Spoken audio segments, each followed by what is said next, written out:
Olá, queridos irmãos, que alegria enorme é ter você aqui conosco, no Reformando Discípulos para a Glória de Deus.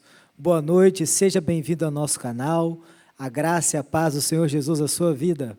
Boa noite, Rodrigo, a paz do Senhor. Boa noite, meu irmão, paz do Senhor, é sempre um prazer estar aqui, sempre um prazer desfrutar juntos da palavra de Deus, partilharmos desse alimento precioso que Deus tem reservado para a sua igreja. Reformando discípulos para a glória de Deus.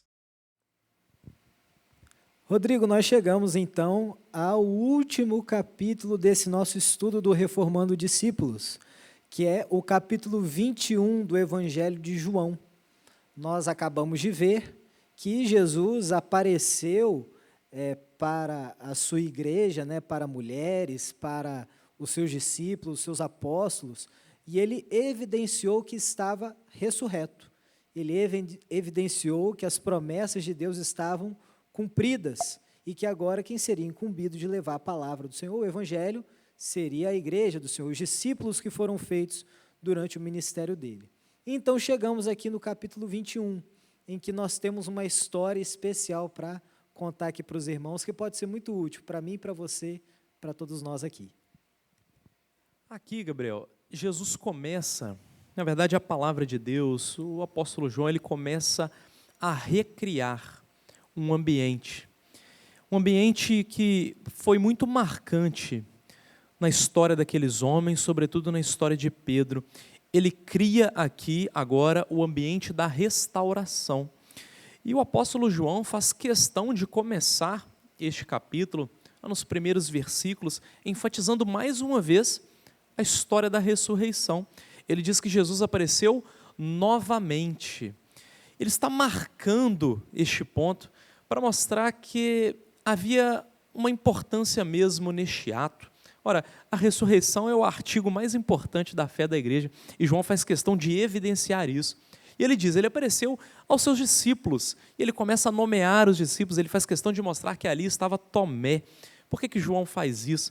Nós vemos que João tem uma preocupação em mostrar que Jesus de fato encarnou-se. Ele começa o seu livro lá no capítulo 1, falando a respeito do verbo que se fez carne. Quando ele escreve a sua carta, 1 de João, ele fala mais uma vez que nós podemos apalpar a palavra. Ele faz questão de enfatizar isso, justamente para mostrar para aqueles que desconfiavam, ora, será que este homem, será que esse Jesus, ele realmente ele encarnou-se ou ele foi um espírito? Era contra isso que João lidava naquela época, com os gnósticos que diziam que Jesus sim, ele fez diversos sinais, fez diversos milagres, mas como diz o texto bíblico, ninguém poderia fazer isso se não fosse da parte de Deus, mas ele fez sendo um espírito, ele não foi de fato homem. O que eles estavam mostrando? Ele não sabe o que é viver como você vive, como nós vivemos, e João está fazendo questão de mostrar que não, que ele conhece a nossa realidade, que ele foi homem como nós somos homem, que ele sofreu as dores na sua carne como nós sofremos.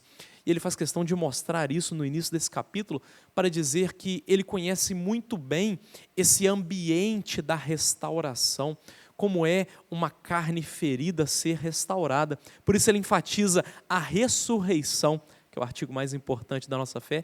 E ele faz questão de enfatizar Tomé. Tomé foi aquele que tocou, que apalpou, que colocou lá o dedo, no lado, nas chagas. Quer dizer, ele faz questão de mostrar isso, para criar, de fato, aquele ambiente, que era um ambiente da restauração. E uma coisa, Rodrigo, que a gente percebe é que a ênfase do capítulo 20 é a ressurreição de Jesus. Era o sepulcro vazio, os anjos que davam testemunho dele, Jesus aparecendo 2 vezes aos discípulos, aos apóstolos, à igreja, mostrando que ele estava vivo. Mas agora você vê que esse Jesus ressurreto, ele coloca a ênfase do seu ministério. Jesus ressuscitou para restaurar pecadores. Amém.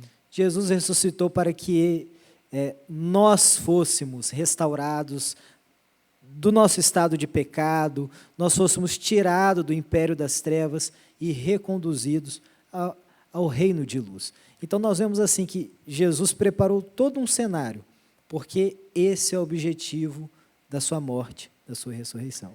Graças a Deus. E qual foi, meus irmãos, o cenário da restauração que Jesus cria aqui nesse texto? Diz a palavra de Deus que os discípulos vão então pescar. Ora, os discípulos, a sua grande maioria, eram pescadores. Era isso que eles sabiam fazer. Eles voltam para aquele estilo de vida que eles tinham antes de Jesus. A promessa do Senhor é que eles aguardassem até o revestimento de poder, e eles voltam para os seus trabalhos. Eles dependiam até daquilo para viver. E esse texto evidencia até um certo sentimento no coração dos discípulos, porque se crescem mesmo na ressurreição, se aguardassem mesmo a ressurreição, talvez eles tivessem ficado em Jerusalém, mas eles voltam para suas antigas práticas, talvez dizendo, olha, aquela experiência que nós vivemos ficou para trás, agora nós vamos viver essa nova forma de vida, uma forma de vida sem Jesus. Mas a restauração, Gabriel, é justamente para isso. A restauração é para mostrar que, independente do seu erro, você pode ter uma nova vida com Jesus. Não é sem Jesus, é com Jesus. E aí os discípulos estão pescando, e aí diz a palavra de Deus que eles pescam durante toda a noite e eles não conseguem apanhar nada. O texto é enfático em dizer que eles não conseguem nada, para mostrar que tudo aquilo que foi pescado na manhã era fruto do poder de Deus, era milagre de Deus. É bom falar sobre isso para uma igreja reformada, porque às vezes a gente começa a questionar a respeito do poder do nosso Senhor, a respeito do poder dele de operar milagres na nossa vida. Ora, Deus não mudou. O mesmo Deus que operou no passado é o Deus que opera hoje, e é o Deus que tem poder para operar na minha vida, na sua vida, de você que está nos ouvindo aí em casa, na sua vida, Gabriel, e na vida da igreja. É o mesmo Deus que opera com poder e com graça, restaurando corações e prosperando famílias, prosperando lares, dando aquilo que as pessoas precisam. Os discípulos pescaram durante toda a noite e não desistiram. E aí, aqui fica um ensino para nós que temos que viver integrando fé e trabalho. No nosso trabalho, na nossa vida profissional, vai ter momentos em que Deus vai nos ensinar a sermos perseverantes, vivermos como Calvino mesmo nos ensinou como legado, né? O calvinismo, ele não trata apenas do aspecto espiritual, mas o cristão pleno, segundo Calvino, era aquele que se dedicava, se esforçava e era abençoado, tanto na sua vida espiritual, como se dedicava e se esforçava na sua vida prática, na sua vida aqui, enquanto homem neste mundo. E os discípulos deixam um ensino para nós, embora em todo aquele contexto, eles perseveraram, eles não desistiram, eles insistiram na realização daquele trabalho, até o momento em que a bênção de fato veio. Isso para nós é um ensino, porque às vezes, Gabriel, pode ter alguém que está nos ouvindo que precisa até de uma bênção nesse sentido na sua vida e sente que as coisas não estão prosperando. Ora, meu irmão, persevere, porque se você está no projeto de Deus, Deus é aquele que nos abençoa. Ainda que a bênção não venha como veio como os peixes, milhares de peixes, talvez a bênção no trabalho não seja essa, mas a bênção é, nós vamos ter resposta naquilo que nós realizamos, porque basicamente foi isso que aconteceu. Eles saíram para pescar e eles pescaram. Claro que pescaram de forma maravilhosa, porque pescaram com Jesus Cristo. Debaixo da palavra do Senhor que nós temos essa plena confiança, né, Rodrigo? O que traz muita ênfase no texto é que é esse retorno, né? O que teria sido um ambiente de mero retorno à vida comum antes de Jesus, o Senhor preparou algo muito mais especial para a vida deles. Rodrigo mencionou aqui, eles estavam em Jerusalém, no cenáculo, no capítulo 20, tiveram aquelas provas maravilhosas da ressurreição de Jesus. Aqui no 21, eles estão no Mar da Galileia. Então houve um caminho, houve uma atitude, vou sair de Jerusalém, voltar para a Galileia, pegar os barcos, pegar as redes e voltar para o meio do mar. Era um cenário talvez desolador. Era um cenário de falta de esperança, de que bom, ele ressuscitou. E agora? E agora? Agora eu vou voltar a fazer o que eu fazia antes, eu não sei mais o que eu vou fazer. O que eu vou fazer? Não é verdade? Talvez Pedro ainda nem se sentisse de volta ao colégio apostólico, de volta àquele chamado especial que Deus tinha feito à vida dele. Então você vê que Jesus preparou e começou a tratar daqueles corações. Ele começou a tratar, trazendo à memória deles o chamado de Deus na vida deles, o dia da regeneração, como eles foram resgatados do mundo e como Deus os colocou para serem pescadores de homens. E nós vamos falar disso daqui a pouquinho, porque pescadores de homens vão virar outras coisas daqui para frente. E essa é a palavra para você, meu irmão. Você é testemunha da ressurreição de Cristo na sua vida, na sua família. E o que aconteceu após essa grande experiência? Talvez vieram muitas lutas, talvez vieram muitas angústias, talvez o mundo, irmãos, observem, nós temos que lutar contra a nossa carne, nós temos um mundo hostil ao Evangelho, e ainda nós temos o diabo que anda ao nosso derredor buscando a quem possa tragar como uma fera, buscando nos destroçar. Então, se nós olharmos, o cenário é sempre um cenário de dificuldade, mas nós temos Jesus ressurreto, vivo na nossa vida. E talvez você tenha caído nesse momento de desânimo, como eles estavam aqui. Mas Deus, através dessa palavra, através deste ensino, Ele mostra que há restauração para aquele que está triste, há renovo Amém. Para o que está caído. Deus pode te colocar de pé e Deus quer te colocar de pé para que você seja um vaso de bênção nas mãos dEle.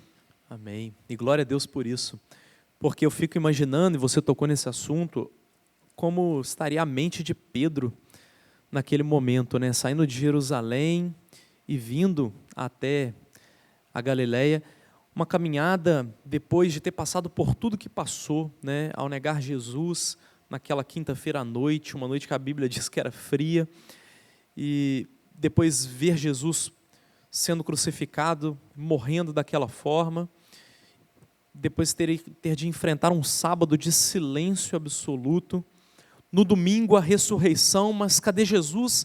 Ele apareceu para as mulheres, Pedro corre junto com João até o sepulcro, diz a palavra que João é mais rápido e chega primeiro, mas Pedro estava com tanto afã, imagino eu, de ver Jesus, que ele entra dentro do sepulcro, ele vê o sepulcro vazio, o lenço dobrado, e aí imagina a cabeça de Pedro, e cadê Jesus? E cadê Jesus? E Pedro vem caminhando até a Galileia, e imaginem os irmãos, eram dias de caminhada, porque era uma longa distância, sobretudo a pé, e eles vêm caminhando, e cadê Jesus? Cadê Jesus? Imagina a cabeça de Pedro naquela caminhada, e ele vai pescar, e passa uma noite inteira, mais uma vez, sendo frustrado, até que ele vê alguém na praia, e esse alguém diz, vocês têm alguma coisa para comer? E ele diz, não temos nada, pescamos a noite inteira e nada encontramos. Lançai a rede à direita do barco. E eles lançam a rede. Talvez se esse homem tivesse aparecido no início e tivesse dito, lança a rede aqui, eles nem teriam lançado, mas eles já não tinham mais nada a perder, sabe? Parece que aquela pessoa que diz assim, eu já não tenho mais nada mesmo, então eu vou fazer o que ele está dizendo. E ele lança a rede, e na hora que ele vê que a rede está cheia de peixes, ele entende, isso é um milagre. E aí Pedro diz assim, é o Senhor, só pode ser o Senhor. Porque a coisa na nossa vida que acontece assim mesmo, sabe? Você passa por situações que, na hora que a resposta vem, você não tem outra coisa para dizer. É o Senhor na sua vida. Pedro já tinha se dedicado tanto àquele trabalho que ele tinha tirado a capa, né? Ele tinha tirado a capa. Algumas traduções dizem que ele estava nu, outras que ele só tinha tirado a capa. Ele se enrola na capa, pula na água, e aí as pessoas não sabem se ele de fato vem nadando até a praia, né? Como se deu aquela história.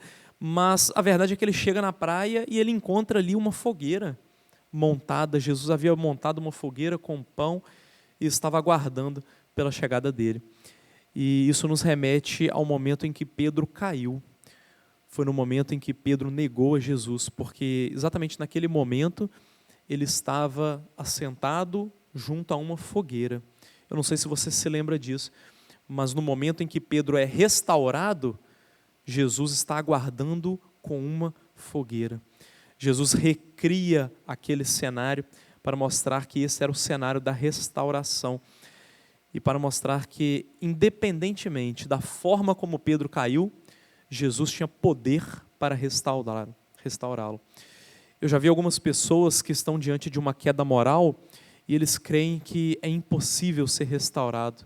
Meu irmão, o nosso Deus é o Deus Todo-Poderoso e é o Deus que, diante de tantas atribuições que a Bíblia lhe dá, nenhuma é tão importante como Deus é amor. E eu queria te lembrar que quem escreveu que Deus é amor foi o apóstolo João, aquele que presenciou todas estas coisas. A Bíblia diz que Deus é o Deus detentor de todo poder, mas em momento algum a Bíblia diz Deus é poder. A Bíblia diz que Deus é o Deus detentor de toda paz, mas a Bíblia não diz que Deus é a paz. Agora, o apóstolo João é enfático em escrever nas suas cartas, ele diz assim, porque Deus é amor. E com isso ele quer nos ensinar, e esse texto nos ensina isso, ele tem poder e tem amor para nos restaurar, independente da nossa queda. Deus é amor. É interessante, Rodrigo, lá em Lucas, no capítulo 22, no verso 55, né, que fala, quando acenderam fogo no meio do pátio, e eles estavam lá na casa do sumo sacerdote, né, enquanto Jesus era primeiramente julgado pelo Sinédrio, fogo no meio do pátio, juntos se assentaram. Pedro assentou-se com eles, e uma criada, vendo-o assentado ao fogo, fixou os olhos nele e disse, este homem estava com ele. Ele, porém, negou, dizendo, mulher, não o conheço.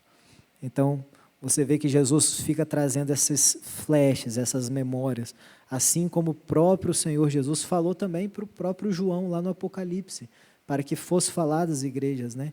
Lembra de onde caíste e arrepende-te. Então, quer dizer, às vezes, irmãos, entendo, Rodrigo, que isso é um ensinamento para nós como crentes. A gente tem muita mania de entender que estamos sempre certos. Irmãos, se nós não tivermos autocrítica e consciência de pecado, se aquela ficha de... Quando cai, né, Rodrigo, pensa, errei. Eu fiz algo errado. Vem aquele arrependimento, o seu coração dói, você se lembra, eu errei nisso aqui.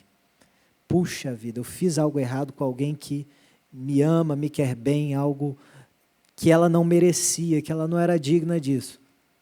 E vem aquele sentimento de arrependimento, aquele sentimento de culpa, na verdade, né? Arrependimento é a metanoia, né? Mudança de comportamento. Mas veja que Jesus, ele prepara, e esse sentimento faz ser brotado no coração de Pedro, mas você vê que Jesus vai tratando aos poucos, com o cenário, com a praia da Galileia, onde Pedro foi chamado. Depois, tendes o que comer? Depois, uma fogueira acesa. Vem, estou te esperando aqui, Pedro. Você vê que Jesus vai inserindo detalhes para que aquele momento de restauração daquele apóstolo fosse preparado e realizado pelo Senhor Jesus. Amém. E você vê que, e aqui há um recado, um conselho da parte de Deus para as igrejas, para os irmãos que congregam, que é o seguinte, que você vê que para a queda moral houve restauração, e sempre há, embora a gente se lamente muito quando nós vemos isso acontecer, nós oramos para que isso não aconteça conosco, mas a gente vê que para a queda moral existe um tratamento. Só não há tratamento para a perda do Evangelho. Eu digo isso porque eu sei que muitas pessoas que nos assistem talvez já tenham presenciado isso nas igrejas. Nós temos que combater a queda moral, nós não queremos isso, mas a nossa prioridade está sempre em guardar o Evangelho. Porque se Jesus não tivesse ressuscitado, Pedro nunca teria sido restaurado. Ele viveria com aquela culpa ou com aquele sentimento daquilo que ele viveu para o resto da vida. E o que nós queremos dizer é que para a restauração você tem o Evangelho, você tem o remédio, você tem o tratamento. E aí, pastores que nos ouvem, nunca deixe de ensinar ou de pregar o Evangelho para a sua igreja. Sabe por quê? Porque o Evangelho é o remédio. Lutar contra o problema moral, você tem que lutar. Mas para isso você tem o Evangelho. Agora, se você deixar de pregar o Evangelho, então você não tem mais nada para oferecer para a igreja. E é aí que está o seu erro. E é aí que está a grande queda da igreja, a grande ruína da igreja. O que o Rodrigo, irmãos, está falando muito claro é o seguinte: um erro moral, um adultério, tem restauração? Tem restauração. A traição tem restauração? Tem restauração. A hipocrisia, a mentira, tem restauração? Tem, são problemas morais, são desvios de caráter. Tem restauração? Pelo Evangelho você tem. Só que se você muda a mensagem do Evangelho, como ele tratará as chagas, as feridas que precisam ser tratadas, a ferida pecado, né?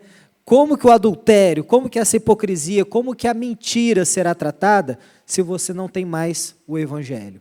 Então, o que nós vemos hoje no Brasil e no evangelicalismo como um todo, é que as pessoas mudaram a mensagem do Evangelho, logo, essa mensagem que não é Evangelho, ela se torna inócua, é ineficiente, não vai mudar, não vai tratar o pecado das pessoas. É isso aí. E aí, ele alimenta Gabriel e aí depois ele vai tratar diretamente com Pedro. Você vê que até agora ele deu sinais da sua graça.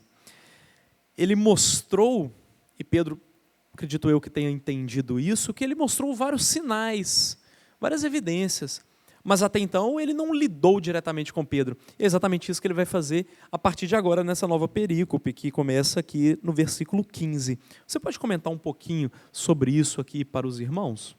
Claro. Veja, irmãos, agora o cenário está feito. O milagre havia acontecido, Jesus havia se identificado a eles, e o texto ainda fala, né, que já era a terceira vez que Jesus se manifestava de maneira coletiva ali aos discípulos. Feita toda essa preparação, Jesus começa a conversar, a tratar especificamente da vida daquele apóstolo, do apóstolo Pedro. E Jesus faz 3 perguntas, a tão famosa pergunta, né? Pedro, tu me amas? Apacenta as minhas ovelhas, né, os meus cordeiros. Mas, Rodrigo, a gente tem que entrar para entender que foram 3 perguntas diferentes. E isso tem que ser levado em consideração. E nós temos 2 respostas de Pedro iguais e uma resposta em que ele faz um acréscimo, que é: Senhor, tu sabes de todas as coisas, tu sabes que eu te amo. Mas a pergunta que Jesus começa fazendo é: Simão, filho de João, ou Simão Barjonas, amas-me mais do que estes? Se nós formos lembrar, 3 vezes Pedro negou o Senhor Jesus. E agora Jesus retorna a Pedro, perguntando a ele 3 vezes se Pedro o amava. E a pergunta é: amas-me mais do que estes? Porque Jesus havia recebido aquela declaração de Pedro: Senhor, não vou deixar o Senhor ir para o sacrifício, o que acontecer com o Senhor, nós vamos impedir jamais. O Senhor não vai para o sacrifício, não vai para a cruz. E ele fez isso na frente dos discípulos, na frente do colégio apostólico. Então Jesus vira e fala assim: você me ama então mais do que estes? Você vê que o Senhor primeiro tratou o orgulho de Pedro, tratou aquela vaidade que o levou a falar na cara de todo mundo: eu sou tão melhor que vocês que eu amo mais o Senhor a ponto de dizer que não vou deixar ele morrer. E ele deixou, e ele negou. Então agora Jesus faz diante do colégio: amas-me mais do que estes? E a pergunta de Jesus é assim: o amas-me aqui é agapau. E como nós já conhecemos, né, agapau tem aquela ideia de amor sacrificial. E Pedro fala: Senhor, eu te amo. Senhor, tu sabes que eu te amo. Só que Pedro já não responde agapau, ele responde philos, que é o amor fraternal, que é um amor humano, que é um amor possível, vamos dizer assim, é um amor que está dentro das nossas capacidades de demonstração. E então Jesus responde para ele, dizendo: apacenta os meus cordeiros. E apacenta, aqui no original do grego, está bosco, que é no sentido de você dar um alimento espiritual, um tratamento espiritual às ovelhas do Senhor. Interessante isso, né, Rodrigo? Primeiro Jesus fala, mais do que estes, cuida das minhas ovelhas, mas era no sentido de pastor de ovelhas como de igreja, né? Aquele que vai cuidar da alma daquelas pessoas.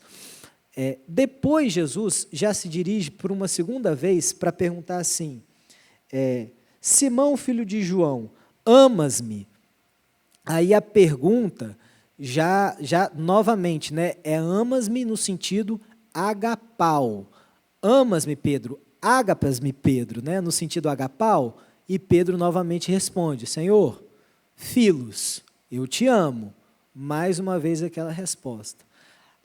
Então Jesus retruca ele, já dando uma nova frase, um novo original ali, nós podemos acompanhar, porque é poimano, né? Poimano, o grego é meio difícil, né? Ainda mais para nós.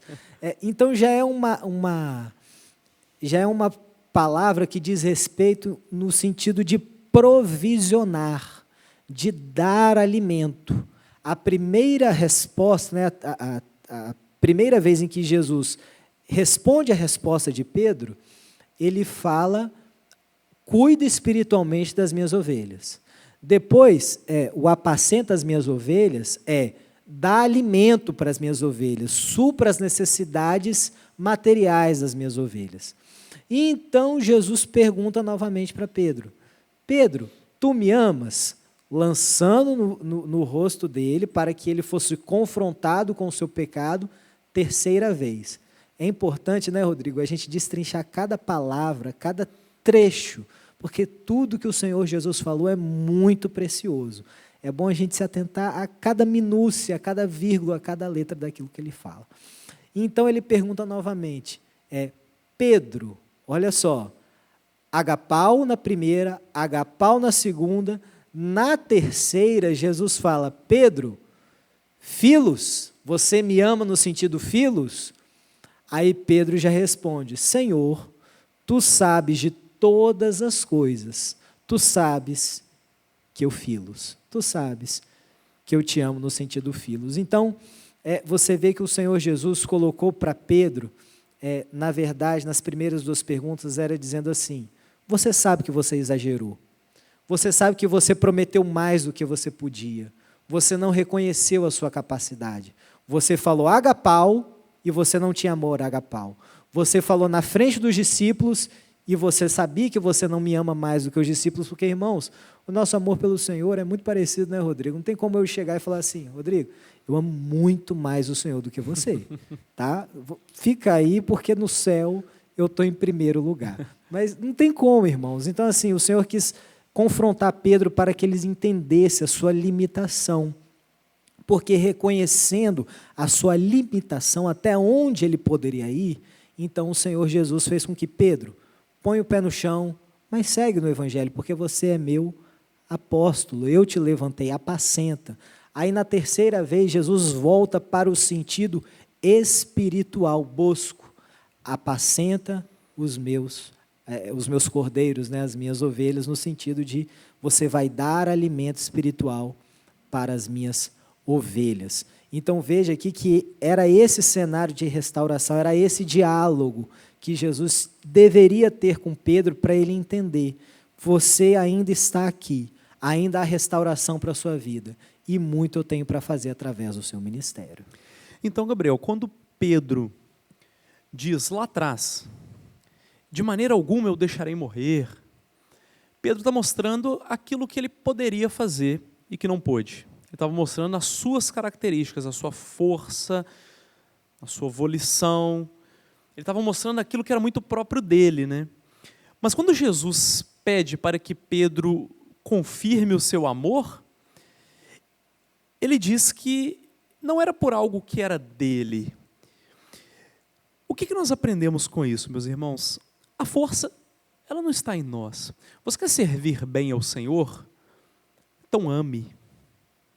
Ame as ovelhas. Jesus estava querendo ensinar para Pedro. Pedro era um pastor, era um ministro que estava sendo restaurado. Jesus estava querendo ensinar para Pedro o seguinte: você quer me servir? Você vai me servir não por aquilo que você tem, não pela sua força. Você vai me servir amando o rebanho. E aí fica um ensino até para nós queremos servir ao Senhor. Eu sei que todo mundo que está aqui ouvindo esse programa, que está nos acompanhando até agora, né, até o 21º capítulo de João, até esta hora, está assim fazendo porque deseja servir ao Senhor. E eu tenho certeza que esses irmãos, Gabriel, como nós, amam ao Senhor. Você quer servir ao Senhor? Então manifeste o seu amor amando a igreja, amando o rebanho do Senhor. Eu acho que isso fica um ensino para nós, porque da forma como Pedro errou e começou o seu processo da queda, Jesus vem restaurando-o agora. E eu acho que isso é um bom ensino de Jesus para a sua igreja, não é mesmo? É interessante, Rodrigo, são os versos, né, 18, 19, depois do 22. Jesus fala com Pedro: em verdade te digo que, quando eras mais moço, te vestia a ti mesmo e andavas por onde querias. Mas quando fores velho, estenderás as mãos, e outro te vestirá e te levará por onde não queres. E Jesus disse isso, significando com que morte havia ele de glorificar a Deus. Então lhe disse: segue-me. Então, observe aqui, irmãos, o Evangelho de João foi escrito no final do primeiro século.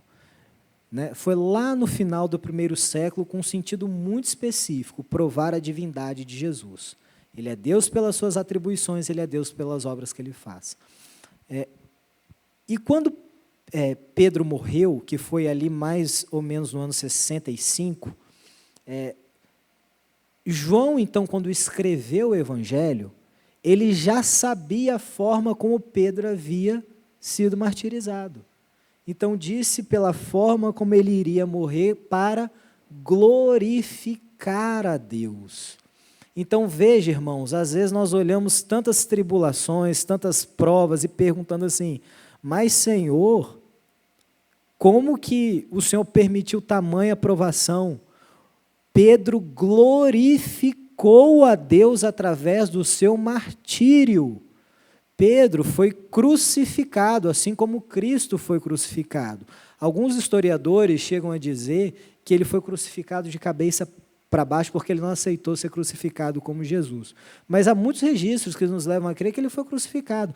Então, quer dizer, aquilo que Pedro antes havia negado, porque ele havia negado a cruz, era o medo da cruz que o fez negar o Senhor. Agora ele foi à cruz em louvor, em glorificação, em adoração. Irmãos, a nossa forma de passar pela provação confiando no Senhor, com paz no nosso coração, com certeza de vida eterna, é forma de nós glorificarmos a Deus. Passar pela provação com fé no nosso Senhor, com confiança plena dEle, é glorificar o nome dEle.